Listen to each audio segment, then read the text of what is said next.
Eh, untuk di pasar dan yang lainnya mungkin kita tidak akan kasih tahu kita kemana, tapi intinya saya datang aja di pasar itu sehingga tidak memancing sebuah keramaian.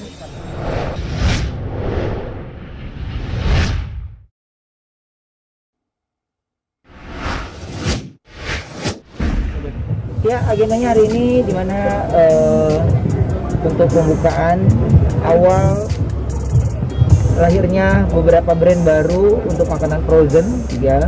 Ini adalah pabrik yang cukup besar untuk menangani beberapa brand frozen, karena ya kalau kemarin ini kan saya hanya satu aja ya, bento nugget aja gitu, tapi kalau sekarang kita jual perkedel, rolade gitu, terus chicken wing. Jadi makanan-makanan frozen yang mungkin sekarang ini juga diperlukan, apalagi ya mungkin kalau makanan frozen itu juga lebih simple ya, praktis gitu. Jadi makanya karena masih usahanya makanan, jadi masih terus saya kembangkan. Jadi kan kadang-kadang kan kalau teman-teman suka makan roti sosis ya, gitu. Nah itu kan sebenarnya juga sosisnya beda gitu, bukan sosis yang biasa kita makan lebih gitu. Jadi kita juga produksi untuk yang perusahaan-perusahaan bakery gitu. Dan juga untuk beberapa brand yang kita bawakan itu sudah kita pikirkan baik, karena ada yang memang udah harganya ya dia memang bagus banget dengan kualitas bagus ya. Ada yang benar-benar murah semurah-murahnya ya, gitu. Tapi ya kan ada juga kalau kita makan burger ya, yang abang-abang itu kan juga kan nggak akan mungkin dia beli isinya yang mahal ya. Jadi ya kita pikirkan ke situ. Jadi makanya target saya itu adalah lebih ke pasar-pasar, lebih ke pasar-pasar BCD gitu. Jadi nanti nextnya saya akan langsung tinjau beberapa pasar untuk apa kendalanya mereka dan juga bagaimana cara menarik pembeli gitu dengan brand yang kita sekarang ini pegang. Termasuk pasar tradisional gitu.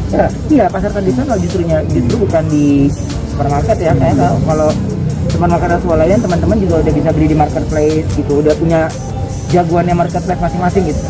Waktu nyobain makanan itu ke saya dulu, baru nanti anak-anak tuh suka yang mana gitu. Saya harus sportif kan, apa yang menjadi mereka suka ya berarti mewakili dunia anak-anak gitu.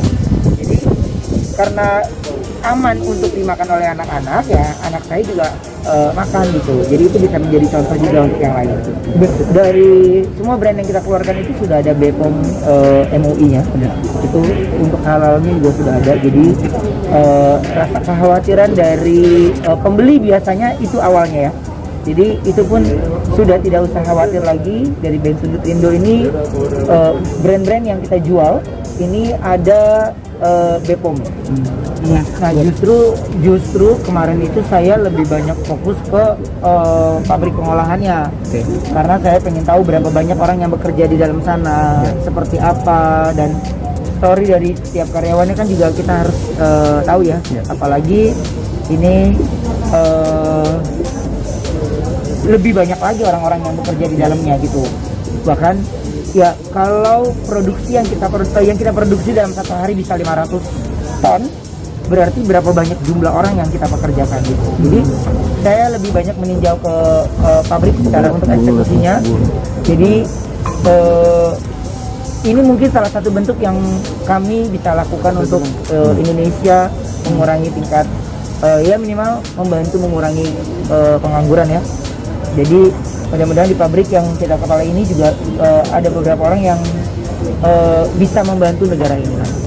Ada nanti di Jakarta Selatan gitu. Cuman lagi coba-coba aja gitu membangun tokonya, karena kan orang masih ragu juga nih ya. Saya nggak tahu juga nih minggu depan apalagi pengumumannya gitu. Jadi untuk acara hari ini aja jadi nggak ya gitu. Jadi masih ragu secara pribadinya. Tapi ya semua manusia kan boleh punya rencana, tapi Tuhan udah punya kehendak gitu.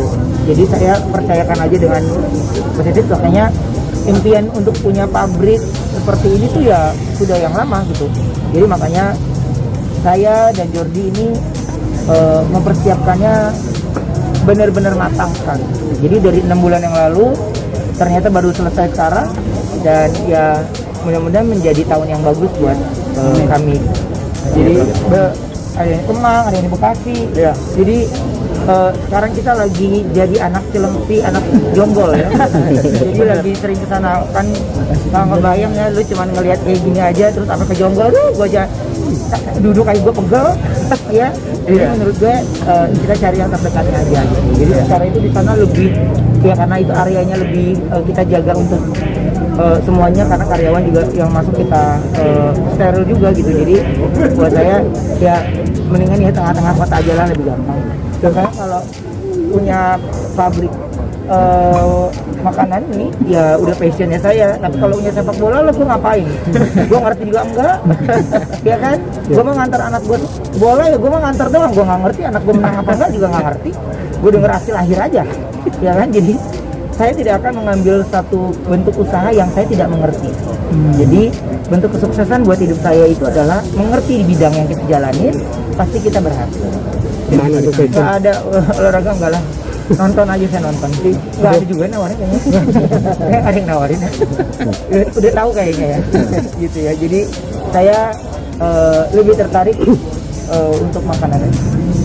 Ya untuk OPP banyak terobosan yang mau kita lakukan, karena salah satu brand yang mau kita buka ada di, ya syukurnya ada di luar negeri. Setelah terakhir saya punya di Kuala Lumpur kan habis itu lockdown ya. Jadi ada beberapa negara yang ke-pending.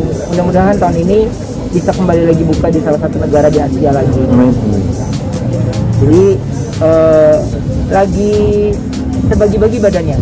Terutama adik saya yang harus pergi ke sana, pergi ke sini, perginya 2 hari, 3 hari, karantina 10 hari. Jadi ya waktunya banyak di luar gitu. Makanya saya minta dia juga untuk jangan kuliah dulu, sebentar aja, urusin dulu yang di sini ya.